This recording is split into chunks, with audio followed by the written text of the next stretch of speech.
So welcome to YouTube Interviews, the effects of the COVID-19 virus in the arts and beyond. My name is Brian Murphy, and I have this really special guest. She's passionate, and I wanted her to just talk about her passion, Sadie Black. Hi, Sadie.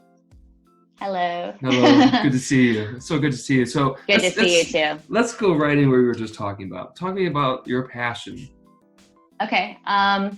I love teaching. I adore teaching ballet. I teach ballet to one of my biggest teaching passions is teaching simple, true classical ballet technique to adults. There are so many women and men that at some point in their life took ballet. Maybe they took when they were 6 and that was it. Or maybe they took until they were 18 and then life happened and et cetera, right? I like reaching these adults and giving them classical ballet technique. I teach at a fitness studio. And what I love so much about that is because it is a far less intimidating environment for people who are already at their gym to walk into my classical ballet class where they'll be taught simple, standard, true, beautiful technique. I began teaching ballet at a yoga studio many years ago. I'm a yoga teacher as well. You do all kinds of stuff. You're a yoga teacher, ballet, you're all kinds of stuff. Oh yeah, I love it. I teach a lot of things. Yes. But to this point, teaching classical ballet technique to adults is a great passion of mine. It's so beautiful, simple, classical technique. And like I said, in a non-intimidating environment. I love giving people that moment where they feel the rotation of their leg, or they feel their foot point or stretch in a way they never have before, or maybe they never thought they could before. Ballet technique, I'm a big ballet technique nerd. Yes. I think it's one of the most amazing things in the world. Everyone actually can learn ballet technique if it is taught correctly. Totally in a agree. very approachable way. What I love also so much about ballet technique and taking ballet class is that it's a very intellectual type of training. I mean that by, in order for you to fire the correct muscles at the right time and keep things coordinated, your mind is constantly working and you're constantly creating new neural pathways. And so it's very powerful for our mental state.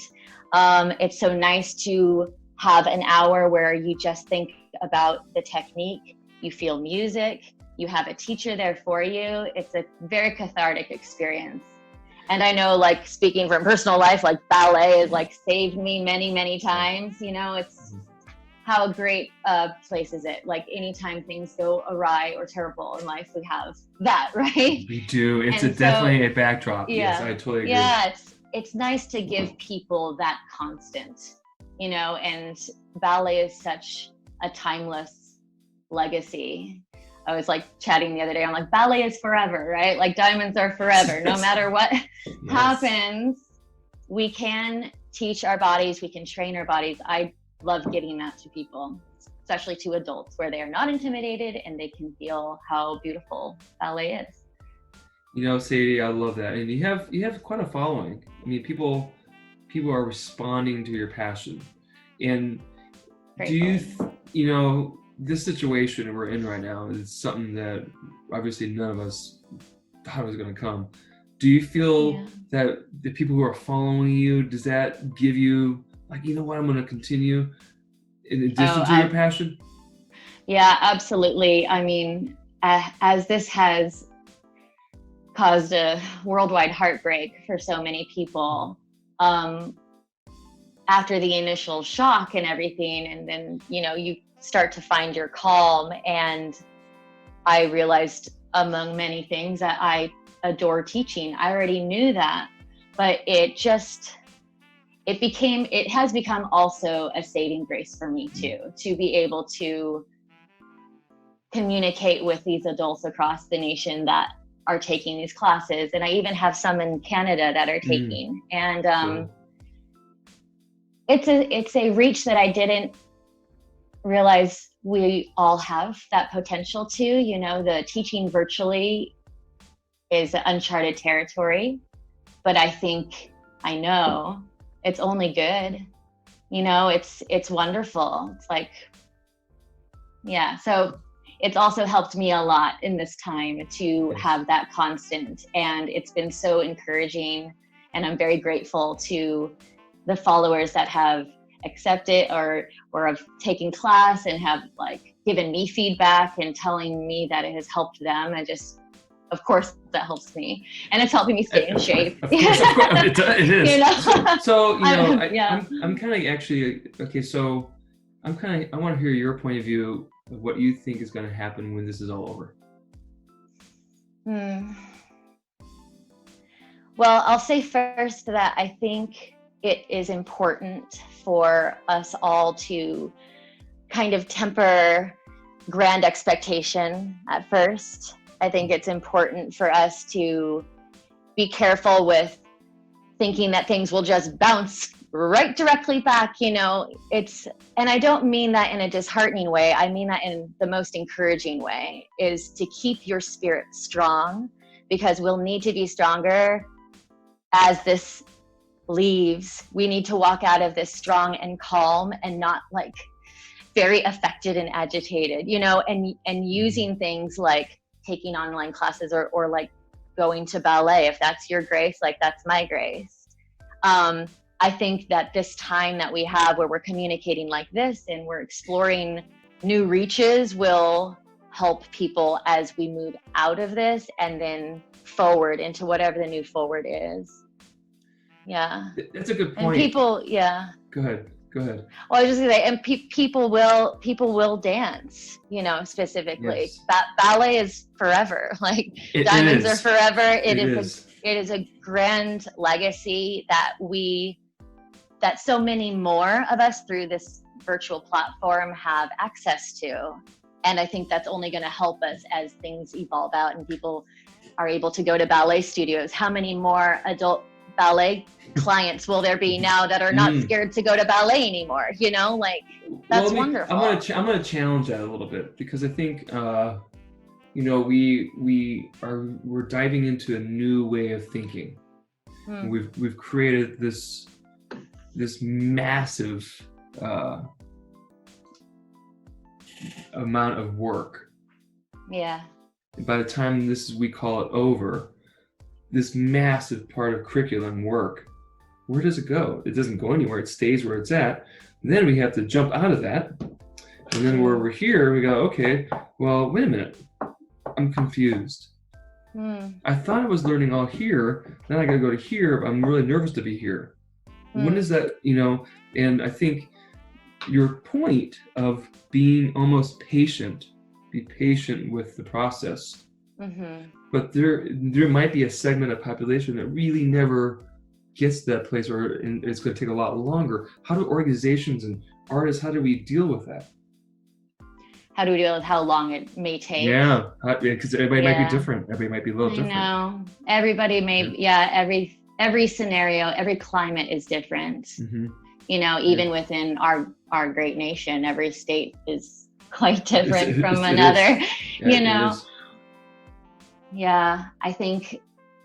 What about you? We have to be patient. What about you personally? I mean, knowing yourself now, knowing how you are now, are you explaining to us that's you? About being patient? About being patient? Is that how you do it? This has been what I have kind of had on my heart lately, kind of rolling through my mind, because I, like many dancers, we are all so self-driven, and we push hard and we work our asses off, and we excel and we perform, and there's reward and on. And I think we have that process. We repeat that process professionally. That's what we do, right? We train, we work hard, we perform, applause, we get that create more, continue self-gratification, That's right. For many years. And on, and you know, and it propels us forward. That's why I'm still dancing professionally, you know, like, because it continues. So circling back to your point, I think that's what we have to be okay with, possibly reinventing or or not knowing that is a guarantee, but how much more grateful will we be when we have that, right? But I think it's good to, Sadie, it's uncharted territory. It is. And Sadie, I mean, a lot of things were said. You've said a lot of things here tonight. I think one of the scarier things, I'm just going to have to say it, is the dance changes. It's going to change for a while. So, can you hear me still? Sorry. Yeah. So dance for a while is going to change. So here you are as a young professional dancer, or older, whatever it is. We don't know when the next show is going to be. Right. We don't. So we're all looking for that gratification now. Right. So that's what we're doing through this. Right. And if it needs to be creative, collaborations, if it means that you want to start your own business, we do as artists of all across the board, from actors to singers or whatever, who like that feeling of giving. Yes, absolutely. We like the feeling of giving. Absolutely. So just to finish this here, this conversation, it digs deep down into me personally also, because we're very similar. We're dancers. We have a similar feel to it. Yeah. You have younger people from all over the world who's going to be watching this, and they're going to be questioning things about their careers, their future as a dancer. Should I continue? Do you have any advice or thoughts on how to approach now, and how to, for these younger dancers, how to get through this? I would say trust your passion, because people who are passionate about dance or ballet, we're talking today, that passion is enough fuel for the unknown. It will sustain you if you're really in love with it, and it will continue to give back to you. Maybe it won't give to you in the way that we know. Maybe I won't have a performance in August. I don't know, right? But it's like kind of what I said silly before, but it's true. Like, ballet is forever. Like, it's something that you, and maybe it's not ballet, maybe it's acting or painting, whatever you hold dearest to your heart is yours. Nothing can take that away. Exactly. It's yours. Nothing. And so for anyone who is feeling this time and is feeling uncertain and unsure, because that's all we know is what we don't know, is that to trust your passion, because it is the strongest force you have access to. You know what, Sadie? That's a good way to finish this up. Cool. What a great conversation. I really do appreciate it. And I actually, my pleasure. Aside from hopefully we can teach together in the future, in a few months, I actually want to revisit. I want to revisit in August or September time and see, Let's check in. Let's check in and see what this is like. So I appreciate it. Thank you so much. Totally. And bye-bye, Sadie. Take care. Bye.